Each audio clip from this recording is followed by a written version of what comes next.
And we're back, guys. Tennis After Dark. I'm your host, Good Energy. I give you the rundown on tennis coverage every day. And the final in Madrid is set, ladies and gentlemen. That's right. Iga Swiatek taking on Sabalenka. This is a rematch of last year's final, and it's going to be a very good one. Now, we're going to take a look at both of these ladies' matches from today, and we're also going to take a look at the race of the finals. But first, let's start things off with Iga.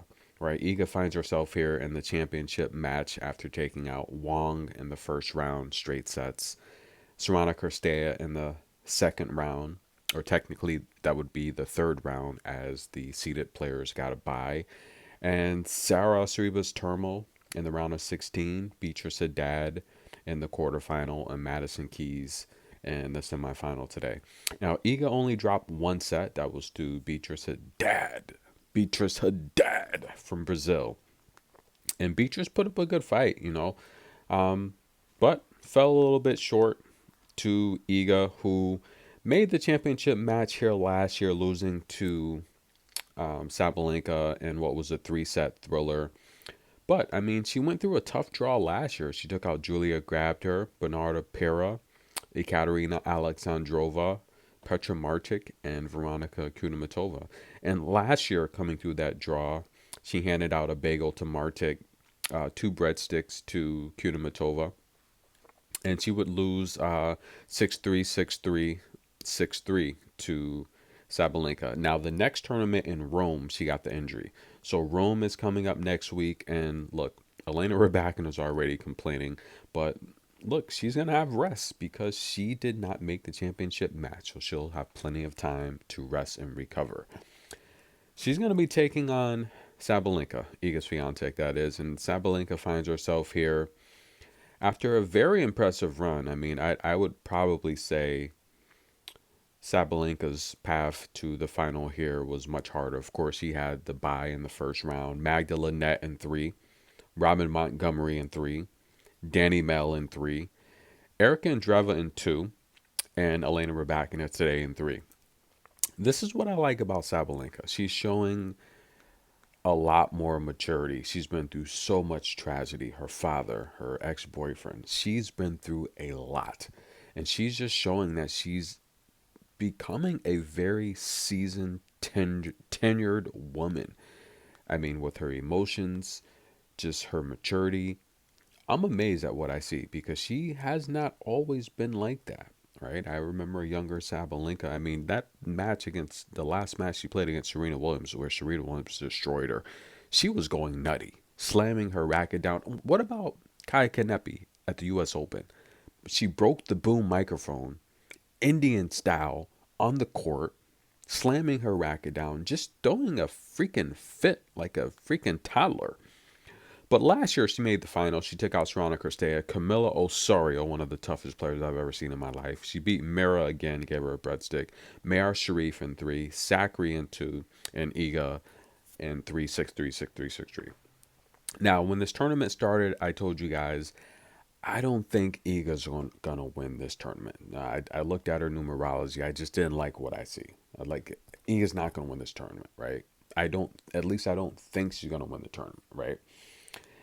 And I thought Eagle would get tripped up, but she made it here. Now, seeing Elena Rybakina in the semifinal, I knew Rybakina would win the first set. That was a numerical lock.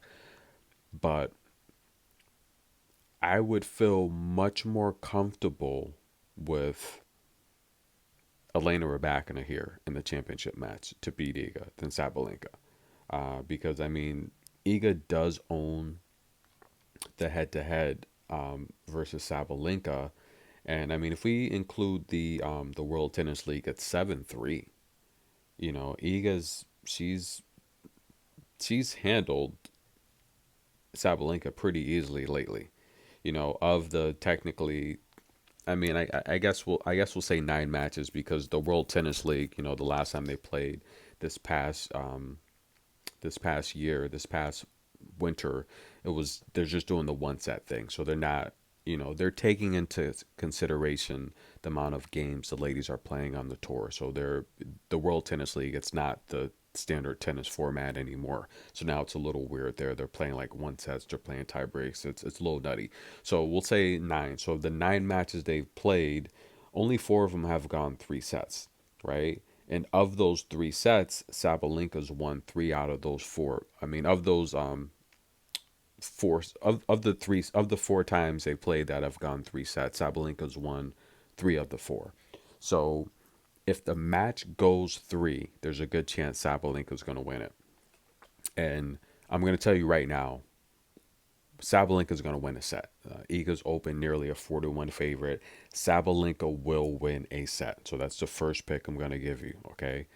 Sabalenka will 100% win a set in this match. Okay. So that's an I don't know if Iga's a 4-1 favorite, what that is. It's got to be good, right? So Sabalenka will win a set for sure, 100%. You can take Sabalenka on the set spread, and Sabalenka's it seems like it's been taking a while for her to get warmed up lately, right? This match today against Elena Rybakina, she came out, she was looking horrible. Right, it really looked like Rybakina would finish this match in straight sets, and the reality is she should. One of the best servers on tour couldn't close it out. So you can take Aryna Sabalenka to win a set at even return. So if you wager $1, you'll win $1 back. That's even return. You cannot beat that. She doesn't even have to win the match. Sabalenka will win a set against Iga. She will win a set. Okay, so that's your first pick. That's your first pick, guys. Okay, so here's how I think this match is gonna go. I think Sabalenka, now Iga Swiatek, she's got amazing footwork. We all know that. She closes out well. She loves to speed opponents up. The problem with Sabalenka is her serve is so strong and powerful that Iga, she can't get that jump in the rally like she can with most players. I'm surprised she did it today against Madison Keys, right? And the key against Madison Keys was getting that first serve back, but taking advantage of the second serve. Madison Keys did not serve well on the first serve today, and Iga Swiatek attacked the second serve. If she, if Sabalenka's gonna win a set, which she will, she's gonna have to serve well on the first serve. She's gonna have to get her first serves in play, attack Iga Swiatek, play with passion, aggression, and emotion. That screaming, it intimidates players. Much like I talk about the mental tactics, right? And Iga uses them. Whether the Polish fans want to admit it or not, whatever, who cares? Iga uses a lot of mental tactics, right? Changing her sneakers before the match while her opponent's at the net. That's different tactics. And I think Novak, this is why I love Novak. He talks about these things that the average casual fan, they won't know and they won't pick up on. If you've played and competed, then you see what goes on. There's a lot of mental games that go on because there's a lot at stake. Players want to be number one. They want to win $1 million checks. They want to get points. They want endorsements. They want their fans to be happy. They want their team's salaries to be paid. They want to win matches. This is their profession. This is their livelihood. And Novak said it best. Look, you guys don't realize, but our match is at 7 o'clock. We're in the locker room 2 hours before the match, sitting right next to each other. Nadal's warming up. He's running and screaming and yelling. You know how Nadal warms up. By the time I get on the court, I'm already upset. I'm already pissed off. Iga does a lot of these things to her opponents. So she gets to the net late. She's drinking water. She's changing her sneakers. She's holding up her racket. She does a lot of things, mental things, and it really upsets her opponents. The thing with Sabalenka is those things, they're not really going to bother Sabalenka because Sabalenka, she learned, and this is what you got to do. This is a super skill. This is a strength in life. You have to learn to use, that energy, whether it's negative or positive, that you're getting from other people that you engage with or interact with. You have to use that to your strength and your advantage. It's a superpower to take things that upset you and channel it the right way to fuel your goals and your success. Sabalenka does that well. Sabalenka is one of the few players on tour that plays well angry. I don't think Coco plays that well angry. She can at times, but overall, if Coco gets angry, when you see her make that face, it's not good. It goes downhill from there, right? Sabalenka plays very good angry. And the things that Iga does to get an edge, it doesn't really work against Sabalenka or Elena Rybakina. And Sabalenka's going to come out and she's going to serve well. She's going to serve very well because she's going to win a set. If Iga's going to win this match, she's going to have to do it in three. Right, we're going to have another popcorn thriller that goes three. Sabalenka's 1-2 punch is very powerful. And this is why she struggles against Iga. Because not only if you're able to return that powerful serve, she's coming back at you with the forehand. And a lot of times those balls are short. She's starting to come forward a lot more accurately and put those kill shots away, those volleys away. And she's so aggressive with her forehand. Iga can't find herself in a lot of these rallies, which is why it's always a seesaw battle when they play each other. Remember that look in the WTA finals in Texas where Iga Swiatek was she was defeated. She just looked up to the sky with the frown. That was kind of sad look, right? Seeing someone so dominant like Iga defeated like that. And you see Sabalenka on the other side of the net just yelling and screaming with her mouth open. She did the same thing today against Elena Rybakina, yelling, screaming with her mouth open.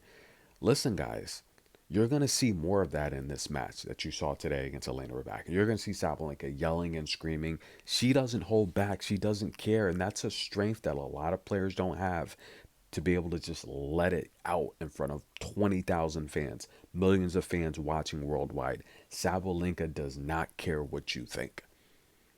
She doesn't care. She's going to yell. She's going to scream. And she's past that point of caring what fans think. She's going to yell and scream when she's striking the ball. She just doesn't care. And I feel some of the other stars that are just a little bit more classy on tour, Lena Rybakina holds it in, Coco holds it in, Pegula holds it in. Danielle Collins doesn't hold. She does not hold it in. And the only thing that's held Danielle Collins back is her fitness and injuries. You see right now, Danielle Collins in shape. She's better than most players on tour. It's as simple as that. And I've been telling you guys that. You know, been telling you guys that for a long time now. You just didn't realize she wasn't in shape or healthy, right? So Sabalenka's going to win set. For Iga to win this match, she's going to need the crowd backing her, and this crowd, I think the crowd's going to be with Sabalenka. You saw what this crowd was picking up Sabalenka today to come back and win that match. A classic, instant classic today. This match was amazing to watch. By far the best match of the tournament. That's what you got to do. And these tennis players have to understand that. You have to fight and fight and fight. Tennis isn't like football or basketball or baseball. Or football or basketball, these sports, hockey, where there's clocks. It's over when the chair umpire yells game, set, match. You have to keep fighting and fighting. And Sabalenka, when she was down 4-2, 5-4, she stepped it up. She came back off of her bench with the intensity on that backhand and forehand, swinging for the fences. Elena Rybakina was nowhere near those shots. She was really gunning for it. And these players don't understand. You have to continue to fight and fight. And look, covering female sports, I can tell you guys, a lot of females, they give up. And you know how some females can be sometimes, especially if you watch female athletics. Don't throw in a towel. It's 5-1, it's 4-2, it's 5-4. The other opponent serving, they will give up and throw in the towel. Sabalenka did not give up today, and that is just a master class on how you remain tough mentally.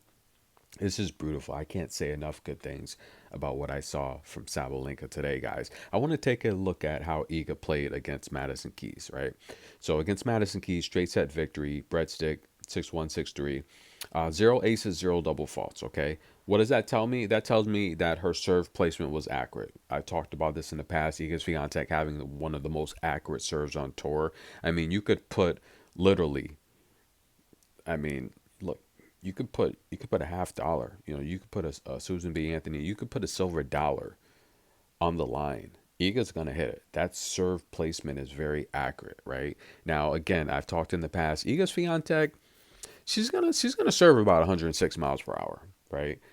Can she go stronger? I feel she can, but you gotta understand, and this is why I think she doesn't. When you blast off these powerful serves, that's very draining. That takes a lot of energy. Imagine a bald eagle dipping down 40 miles per hour to get lunch. Snatching up some salmon out of the ocean. That's very very draining, right? Iga Swiatek, 106 miles per hour. That's where she's comfortable at. That's where she's comfortable with her. That's where she's comfortable with her ball placement and being consistent with getting her serves in play to set up that forehand, that backhand down the line, that quick strike tennis to go across court, attacking the back foot of her opponent. It's about stamina, right? It's about playing chess. And I feel Iga Swiatek, she's comfortable with that. So when I see zero aces, zero double faults, I know that she's getting the placement in play and she's working on that strategy to win those points, which is good because, again, players like Elena Rybakina, Alicia Parks, Carolyn Garcia, they get tired. And it's not that they're not in shape. It's because that serve. Anyone that's played tennis, those rocket serves, it takes a lot of energy from you. So I feel that's why Iga's consistent with the one anywhere from 106 to 109 miles per hour. She's around there. 72% of the first serve, good number, right? That's right. When she was on that win streak a couple years ago when she was dominating the tour, she was just under 80%, right around 80%. So not where she's been historically, but with zero double faults, that's a good number. She's winning her first serves. Take a look at the winners. Not enough winners to really take down someone like Sabalenka because Sabalenka is going to be aggressive. Sabalenka's the type of player where it's in Iga's a short rally player. Sabalenka's a short rally player. You're going to have to get more winners to beat Sabalenka. So that's the only thing that concerns me with the low winner count versus Madison Keys. She's going to need double digit winners to beat Sabalenka. She's going to need at least 20 winners to beat Sabalenka. The errors, very consistent. I love to see under double digit errors for Iga Swiatek. Very consistent. Look at the break points, 4 for 5 on break points. That's consistent. Any break point opportunity against Sabalenka, you have to take advantage of them because much like Elena Rybakina, her serve is so big, she could find herself back into these matches. I want to take a look at Sabalenka. Now, she did play an extra set, right? She did play a tiebreak. So a lot more time on the court. I don't think it's going to be an issue. Sabalenka, I did say I didn't really like how she looked, but again, when you're not in shape, you can play yourself into form. And I think now she's in form. And she said that in her post match interview. She said she doesn't mind playing long 2 or 3 sets because it gets her in shape. And again, Osaka said it best. When you come into these master events and you have a bye, it has an adverse effect, because you're playing players that are warmed up to the courts. So all of these elite players extending this tournament to 2 weeks, giving them a bye. That's why you saw a lot of upsets. You saw a lot of the younger qualifiers come through and do well, because Coco said it best as well. A lot of the top athletes on tour, this is their first or second match on clay, so they're going to be rusty. That's why a lot of the matches went over. 4 aces, 4 double faults. Sabalenka's gonna need. She's gonna need 8 to 10 aces to beat Iga Swiatek. She is gonna win a set, but to win the match, she's gonna need at least 8 to 10 aces. I do think her first serve, or I mean, overall, her first serve winners 64%. Now she did play an extra set. That's got to be in the 70 percentile range. She's not going to be Iga in the 60%. Forget about it. She's not going to be Iga in the 60 percentile range. It's not going to happen.